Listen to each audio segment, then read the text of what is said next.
I hope she tunes back in. She's always my little savior. You know what? It was the same mistake, the same problem that we used to have last time, whereas that one little part of the cord that comes loose when I adjust and I move the phone around. And I'm sorry about that if you guys are watching a few minutes ago. Sorry about that. Had to do a couple of little adjustments. Hopefully the sound is working now. I'm pretty sure the sound is working now. I know you guys will let me know if it isn't. The sun is kind of beaming down right now because we actually have, there we go, bam! Woo!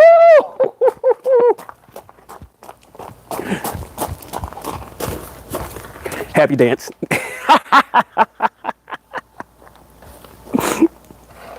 Christine, you already know this ain't our first time to the rodeo. Ooh, I'm sorry, guys. It's not as stressful, anywhere near as stressful doing this stuff as it used to be. And it's absolutely a lot more fun. But I kid you not when I tell you that the sun is like beaming right down on me right now. So I really want to adjust my seat. Let me tell this guy to follow me. There we go. You see right above me, I think you can see it. That's the storm cloud. And it's supposed to be coming like this, like towards me, but it's not. It's veering off going that way towards the east in the northeast. So it's actually, this isn't heading towards us. If it does hit me, I'll be shocked.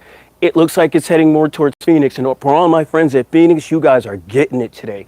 And Phoenix, unbeknownst to a lot of people, Phoenix is actually much lower in elevation in Tucson, approximately 1,300 feet, something like that. But it's still much hotter. And Phoenix deserves this rain a lot more than we do. And I know that sounds messed up. If you're from Tucson, it's nothing against Tucson. But Phoenix absolutely deserves this rain. So guys, give me a second. I'm going to grab my scissors. We are going to jump right back into where we left off yesterday. Do you remember what we were doing yesterday? Impromptu, we decided to trim down the basil. This very basil that you see before you right here. Yesterday, it was huge canopy, afro-looking basil. It really was. It was crazy looking. And we deal with a lot of feng shui in our garden. We want the elements of wave, the motions. Gardens can have motions. Gardens can have fluid. And we want that fluid and artistic impression in our gardens. So in doing so, just as if you were to go to a good neighborhood barber or to a hairdresser, we trim the very top of the plants. Now, I did a little bit of that earlier today. I didn't do too much because I wanted something to chat to you guys about. Let me put these dreads to the back so we can get busy. I am going to grab the scissors. We are going to do a little bit of trimming over here, but then after that, I'm going to show you by answering some of the questions that you amazing folks leave me. Chuck, what can we do with an overabundance of basil? Number one, I don't think there's a such thing, but there are plenty of things that you can do with it. I'm going to show you a few of them that we implement and that we do in our house, not once in a while, but we do all of the time. Before I go any further, guys, please, please, please subscribe, click that like, follow the whole 9 yards so that you can get updated when I do something new. We're going into our new season now. For you guys who have been with me for the last 3 or 4 seasons, you will understandably agree that this is a lot smoother than it used to be. Things used to go a lot rougher than this. And the gardens do look a lot different. They've been growing. They've been maturing. While we're chatting, follow me. Reminder, guys, if you see me do the OK sign, that's telling the AI operator gimbal to follow me. If you see me do the stop in the name of love sign, that's telling the AI gimbal to take a break because I'm going to sit down and chat with you folks. So let's take our tripod. Get that tumbleweed out the way. Let's move us just a wee little bit closer. There we go. So, when I was telling you guys about the top canopy of the basil, where it's a little bit high, like Cheech or Chong, just kidding, guys. I want this to literally be like this, to go like that. And I'm not going to do all of this at once. I've actually been working on this over the last few days. My amazing family, my daughter Charlie, our daughter Charlie has been doing all of the processing, and I'll show you the fruits to her labor in a minute. That's not any type of effects on that cutting. That's how healthy and solid the bark on the basil plant is. Look at that. some pretty sturdy stuff here because we're not letting it waste any energy in its growth cycle. At least we're not trying to. So when it gets leggy like this, you really want to, well, not you really want to, it depends on how you want your garden to look. I'm not big on phrases like you really want to do this or you really want to do that. Whatever's comfortable with you in your garden, that's what I suggest because it's your garden, it's your experience, it's your expression, it's not anyone else's. So what you're comfortable doing, you know, do that. Do that. I'm not a big fan of when people say phrases like, now all you need to do is, no. Enjoy your experience, enjoy that moment, enjoy that time. And that's all the advice that I can give you, you know? If you learn something from it, enjoy that lesson. That's it. That's it, you know? It's that easy. Gardening is the one thing, and I mean, it's so amazing how this one simple little thing gives back in so many ways. Guys, when I take this camera back, no, let me bring this camera back. Let me show you guys. Just from that, in that little bit of time that we were just, blah, blah, blah, just chatting just now. Look at how pretty, we can go from this side, pretty that looks going over the top. It's much more uniform. Not only is it much more uniform, not only is it better for the basil, but it provides a lot more aeration for the plants that are on the on the basin, on the ground level of the garden itself. Because these over canopy plants, even though I want the basil to have a huge canopy, because we think of it as a forest, and these are the big trees in the forest right now, not to be confused with the eggplant behind us, which is the mother of all plants here. And for you guys who had been with us from day one, like my great friend Christine, you remember King Robbie? King Robbie's still over there doing his thing. He is. King Robbie is still over there chilling, believe it or not. So these plants have a life and these plants have an experience, and I just enjoy the opportunity of having to go through that with them. Give me 1 second, guys. I'm gonna let you enjoy this view for a minute. Stop for a second, camera. I'm gonna go over here and I'm going to grab a few of those examples. Actually, now, come on with me. Even better.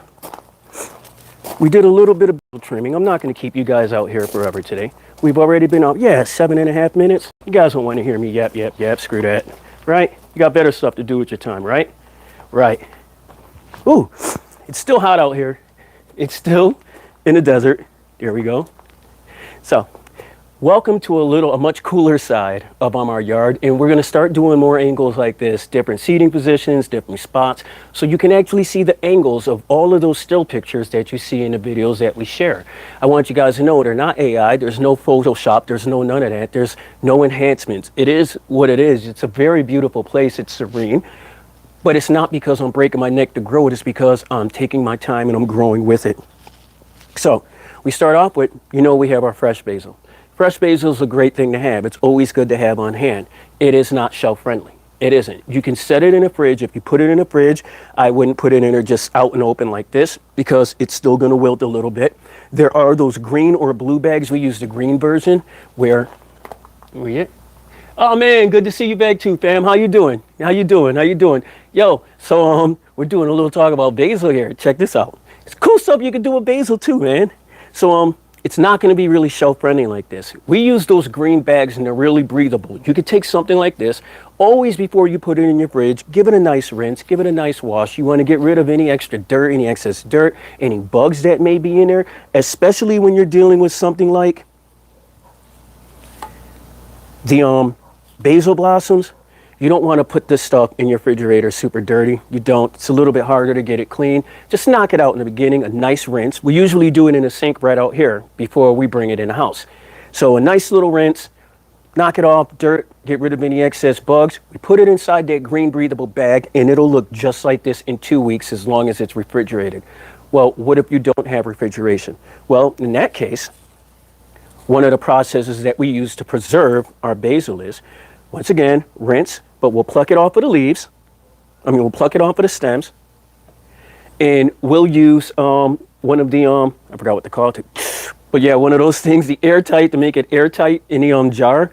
We'll layer the leaves in here. We'll put it in the airtight jar. We'll vacuum seal it. There you go, the vacuum sealer. We'll vacuum seal it. Slow down, Chuck. We'll vacuum seal it. Put it in a cabinet, dark, And this will sit and it will look fresh like this 2 to 3 weeks later. We open it, get blasted in the face with the smell of fresh basil leaves, close it right back up, vacuum seal it again, and you continue on with it. In this case, in this jar, this is that refined, super fine green onion powder that we made, that we process here. Now, you guys remember through all last winter, all last fall, all last spring, we grew this. We did this in the hydroponic systems on the other side of the yard. To answer one of the questions that you guys have been asking, are we still doing the hydroponic and the aquaponic systems? Yes, we are, fully, we are. But we're we're applying those that we're applying those systems all over the world now. I always want you guys to keep in mind, when you see the yard, when you see what we're doing here, all of this behind me, this isn't an experiment. This has been an experiment to show you what's possible and what you're capable of doing in your yard. Maybe you might be aware that you're capable of doing some of this, maybe a little bit of it, maybe not all of it. But if you see how we're doing it in the desert, we're pretty sure that you can take some of this and apply it to your very own environment at your house or in your yard. Either way, we hope to give you information and data to give you a more prosperous, a more fruitful, and a more bountiful garden, as well as a more bountiful and a more amazing and a more enjoyable gardening experience. That's our whole purpose, is at Together We Grow. Answer to another question before we go any further with the basil. Actually, let's go a little bit further with the basil. You guys hear me mention basil blossoms. Well, on the end of the basil plants, right before they're going to flower, you'll see the basil buds, and then you'll see them blossom into the flowers. Flowers are great pollinators for the bees. The bees do come through. But once the bees are pretty much done and they start looking like they're drying out to me, the stems right underneath the buds get a little bit leggy. That's when it's my cue to cut them, because that energy is now going from producing those leaves, it's going into trying to reach out to the sun to produce more seeds to further on the next generation of that basil plant. But I do a little bit of tricking in the garden on that basil plant. I let it know that it doesn't have to do that yet. It's okay to be young, quote unquote, in our terms, not in the basils, but it's okay to be young. It's okay to stick around for a little while longer. It's all right. It's going to be okay. So that's what the trimming does. Side effect of the trimming on a basil is it gives us that bushy tree effect. Think of these gardens, all right, as a football stadium or an auditorium. Either football that you enjoy baseball, whatever the sport may be. Well, when that sport, the main activity that arena is known for, when it's not in use, what's that arena being used for? You're not playing soccer, or you're not playing football or American football 24 hours a day in there. You're not playing baseball in there 24 hours a day. No, that arena, that center is used for other purposes. That's the beauty to the elevated raised bed gardens. If you are into, and you've seen it in the videos, my documentaries made about me that have gotten millions of views, if you're into anything from RC cars to action figures, to you name it, anything that can be put into a diorama or into a setting for a great picture, our gardens are that, and they're set to scale. You think of any type of sci-fi or any type of action movie, we can basically duplicate that setting in our yards. So the gardens, even though they're plentiful, even though they're creating great food, even though it's a great activity for the entire family, guess what? It's also great for pictures. If you guys if you're into RC cars, if you're into Star Wars, anything of that nature, you've seen this garden. You've seen this garden online. You may not recognize it, but yeah, you've seen it. So back to a little bit more about gardening. Sorry about that, guys. Just want to let you know that when you're not actually eating from your gardens, there are ways that you can still make money off of them. Even by looking behind, you guys see this, right? Is this not a beautiful backdrop? Why not have that beautiful backdrop in your yard? My yard is a pretty good size. My garden takes up darn near zero space, almost zero ground space. Nothing's on the ground. Keep that in mind. Nothing's on the ground. So, sorry about that, guys. You know I drift. Back to the basil blossoms. And that's what we have in this bag. We usually wouldn't store it in this. This is actually going to go in one of those airtight jars as well. But this, all of the tips, those basil plants, pardon me, there you go. And here's an actual jar. Oh my God. I'm sorry, guys. It is kind of overwhelming, but it's overwhelming in like you've gone to heaven for a split second kind of way. Here's a whole bowl of this. If you were to take this and just turn this over like this and just put your nose right over it. It's the best part of the scent of basil, except it's a pungent sweet tone over the top of it. Because all of the sweetness that you're going to taste, and there is a tint a good tint, a good punch of flavor aroma and flavor, I forgot what it's by, whatever, the flavor molecules, the sweet molecules in basil.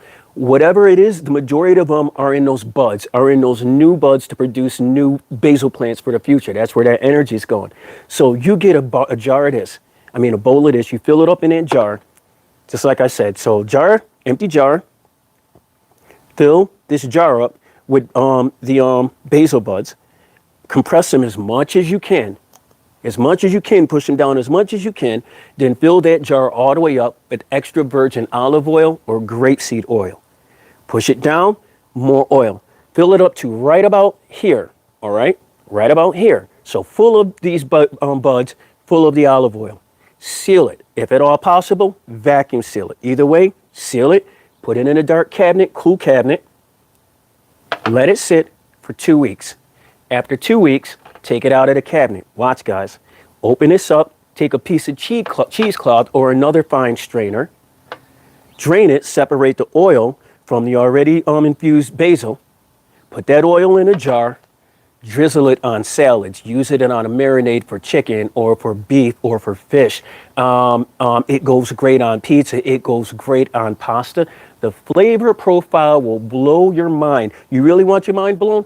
Go to your fine grocery store, not fine grocery store, to your fine dining establishment, a big restaurant. Ask them how much they pay for basil oil. Ask them. Ask them. Get your mind blown when you're like, I can produce that at home. Then realize if it's a real small eatery and they're trying to import this stuff because it's hard to get. No one's making it. Have you ever made basil oil? That's how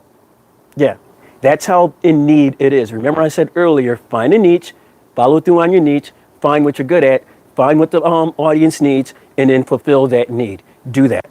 So if you can find it to where you can be that small batch basil oil provider for that fine eatery, and you can provide just for them, and they'll have you sign a contract, be like, you can't make this stuff for anyone else, just for us. Your name will go on the label of that basil oil. They'll make you part of that menu at that fine eatery, at that establishment. That's the communal gain and a communal approach that eateries and restaurants, especially small family-owned restaurants, the organic ones, the farm-to-table ones, that's the approach they want to make now. What they need is people like you, not me. They need people like you to do this at home and to bring it to them. They're going to appreciate it, trust me. So, showed you how to make basil oil, told you how to process it. We have peppers. We have jalapenos, you guys know how to do all of this, but we have shishito peppers, which are one of my favorites. Can't say my favorite, but one of my favorites. Remember a minute ago when we were out there and I showed you that huge cloud above me and I said it's supposed to be coming towards us, but watch it dance and go that way? It's heading towards Phoenix. If you guys are in Phoenix, I really feel for you. You guys are getting it, and just be safe out there. You were flooded about two or 3 weeks ago when I was out there for my birthday. Please be safe out there. But back to shishito peppers. Right off the vine, right off the tree, the bush, they're delicious. They are. It's got a nice little tang to it. It's got a nice little sweet, and it's got that crunch to it. I'm not going to eat it on camera because I can't stand when people do that stuff, but it's great right off the vine. Even better, though. Take a bunch of these, handful of these, heat a pan to medium high, toss these in some olive oil and a little bit of salt of your choice. I'll go with a Himalayan or a little bit of Himalayan with some, a little bit of smoke accent in it. We make our own salt blends in the house. So I'll use something like that. I'll give it a nice little toss in a bag, let it sit for just a little bit. I'll take it out, I'll put it in that pan, fry it up. 10, 12 minutes, something like that, just till it gets nice and brown and blistered on the outside. You can actually do the same thing with the jalapenos as well.